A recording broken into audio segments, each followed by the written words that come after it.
Hello' everyone, পুনৰ আকৌ এটা মিনি ব্লগৰ সৈতে মই আপোনালোকক পুনৰ আকৌ এবাৰ স্বাগতম জনাইছোঁ। ইয়াৰ আগৰ মিনি ব্লগটোত কৈছিলোঁ মই যে বাহঁতৰ ঘৰত আহিছিলোঁ। মই বাহঁতৰ ঘৰৰ পৰা নেক্সট ডে মই আৰু ভাইজানে গ'লোঁ নলবাৰীত, আৰু ভাইটি আৰু ভণ্টিক বাৰ ঘৰত থৈ গৈছোঁ। যিহেতু গোটেইকেইটা গুচি আহিলে ভাগিনটো কান্দিব, সেইকাৰণে ভাইটি আৰু ভণ্টিক থৈ আহিলোঁ।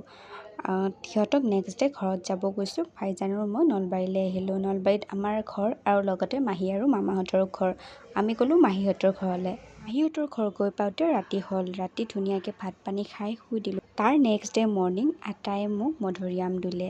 মধুৰিআম খাই মেলি ভাইজানে আকৌ দোকানৰ পৰা পেকেটৰ ভিতৰত যে ভৰোৱা থাকে বগৰীৰ গুড়ি, সেয়া আনিলে। বহুত বেছি টেঙা খাবলৈ মন গৈ আছে, সেইবাবে আমি খালোঁ কৰ্দৈ টেঙা। তাৰপিছত পুখুৰীত মাছ মাৰিলে, মাছখিনি ধুনীয়াকৈ মাহী বাছি মেলি দিলে। আমি মাছ বনাবলৈ পিঁয়াজ নহৰু গুচাই আছোঁ। মই বনালোঁ পিঁয়াজ নৰসিংহৰ সৈতে সৰু মাছৰ ভাজি, লগতে কৰ্দৈ টেঙাৰ সৈতে মাছৰ জোল, আৰু মাহীহঁতৰ মাইনা তিতকেৰেলা ভাজি আৰু শাক বনালে।